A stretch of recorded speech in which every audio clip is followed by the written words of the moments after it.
I'm Bill Marion, and this is A Nose for Life.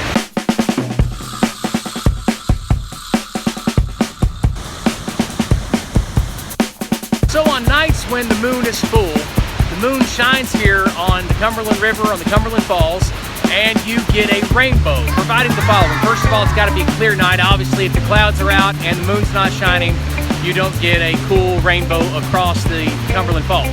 Also, it's got to be a full moon. Now, we're close to a full moon tonight, and we're going to try to check out and see if we can see some rainbow action. We're hoping the weather allows it. Right now, there's a lot of overcast, so that would kind of hurt the moonbow action. But this is the only moonbow in this hemisphere. In the Western Hemisphere, this is the only moonbow. So that's kind of cool, and it's a great place to visit. And even in the daytime with no rainbow or moonbow at all, it's pretty awesome.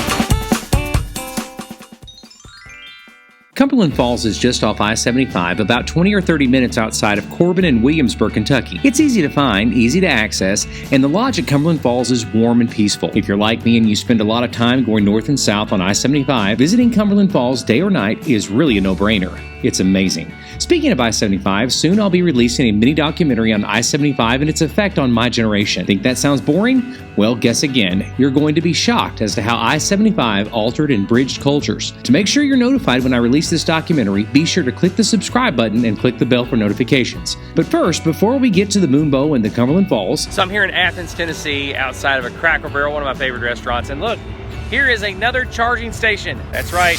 It's another one of those charging stations in case you have like an electric car. You can stop here in Athens. I'm seeing these things pop up everywhere.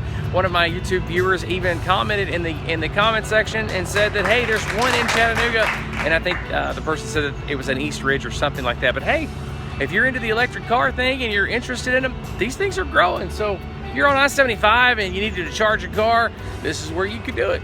But right now, I've got to get my Cracker Barrel on and charge my batteries. You know what I'm saying? Little pancakes, biscuits, great. So the scenery here at the Cumberland Lodge at Cumberland Falls in southeastern Kentucky is absolutely beautiful. It has a very classic look to it. And of course, you have the breathtaking Cumberland River behind me that goes to the Cumberland Falls. But look how pretty this is. And of course, it's very quiet here. You know, I mean, it's definitely an older clientele. There's no partying or anything like that goes on here. It's very quiet and classy and quaint. You'll love it. Trail number 4 around the Cumberland Lodge is pretty interesting. It's dedicated to the CCC. It was built back in the 1930s during the Great Depression. So the blocks are very carefully put into place.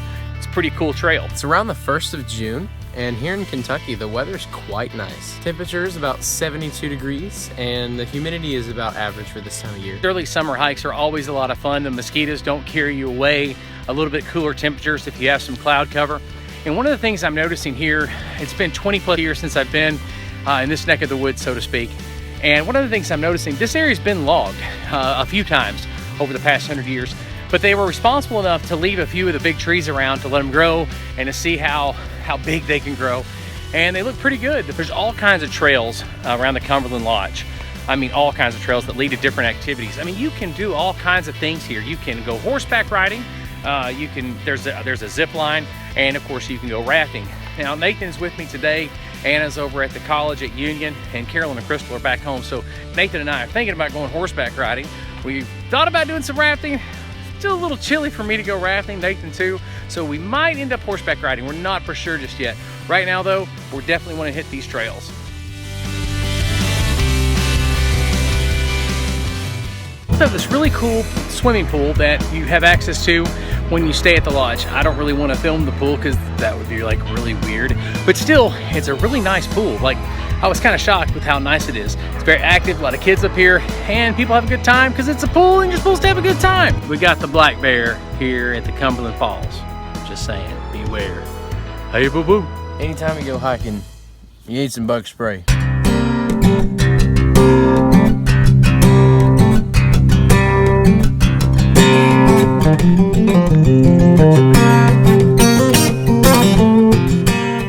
This is definitely a good preparation age commercial, I'm just saying.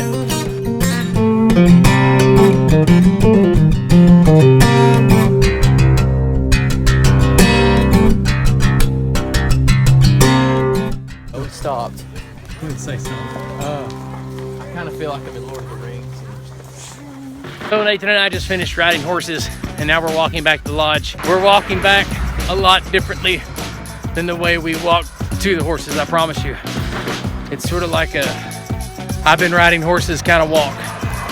Just use your imagination. Gonna need a heating pad tonight and some ice and something.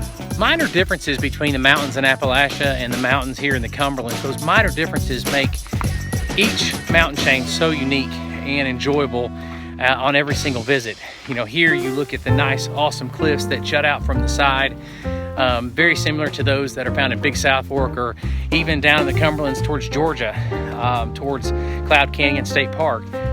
This area looks a lot like that, but it's that much prettier. I love this area, which I love Big South Fork too, but this area is absolutely gorgeous. If you're a subscriber, I just want to say welcome back. If this is your first time visiting A Notes for Life, I just want to say welcome. And I hope you'll choose to subscribe or follow this channel if you're on VidMe. And of course, click the little bell for notifications. That way you can be notified anytime we create and release a new video. And we also encourage you to share this video and all of our videos on your favorite social media platforms. The only way we can grow is if you help us grow. And we make these videos just for you. So if you look behind me in the distance, there it is, and you can see all of the vapor kind of rising up into the air. The waterfall is just over there, and it kind of drops down. You can see it in the distance. Well, the vapor that's rising up into the sky, that is where the moon projects its light, and that's where the rainbow happens. And it's really, really cool. The only thing is that it has to be dark and the moon has to be out, because if it's not dark and the moon's it's not out, then you're not going to see a rainbow. I'm just saying. So Anna, Nathan, and myself are here at the Cumberland Falls to try to check out the Moonbow. We're a little early, so we're going to stay busy until it gets dark and the moon comes out, and hopefully we'll see a Moonbow. So earlier I totally was saying vapor. What I meant to say was mist. The mist is rising from the falls, and that's what creates the backdrop for the Moonbow when the moon comes out and shines on it. But it's still daylight because it's summertime, and that's what it does in the summer. It stays light later.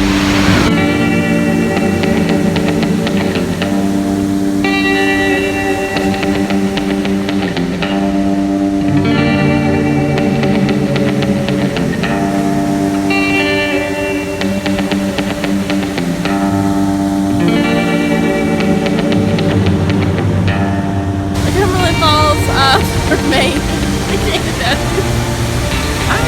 The Cumberland Falls were made by a man named Henry. What? Henry carved them by hand.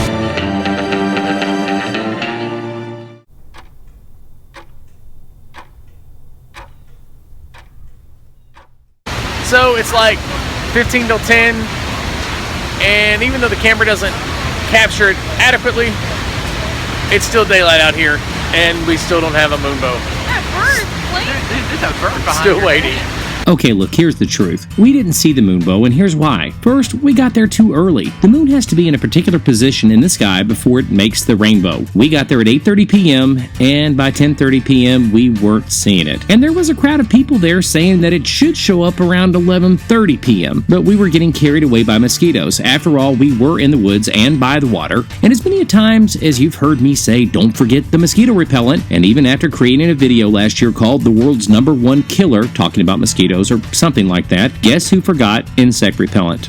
I did. So we were swarmed by mosquitoes singing nothing but the blood. But don't let that turn you against the lodge at Cumberland Falls or Cumberland Falls. After all, it's just off of I-75, and the lodge's rates and accommodations are about the same as most, if not all, the other hotels in the area. Dining at the lodge is probably what you would expect. I can't say it's memorable, and quite honestly, the lodge itself isn't really memorable, but it's better than spending the night at an average corporate hotel. Our favorite part was riding horses, and the staff at the lodge, well, they're really friendly. I'll leave some links in the description. Here's what I will say. I'd rather stay at the Cumberland Lodge any day of the week than any of the other hotels off of I-75 in that particular area. I can promise you that. There's beautiful scenery, friendly faces, and a very slim chance of seeing a Moonbow. And for us, 2 out of 3 ain't bad. So thanks for watching this episode of A Nose for Life, and I hope you'll click the like button and subscribe. If you're not sure you want to subscribe just yet, give some of our other videos a try. Again, thank you for watching. I'm Bill Marion, and this is A Nose for Life.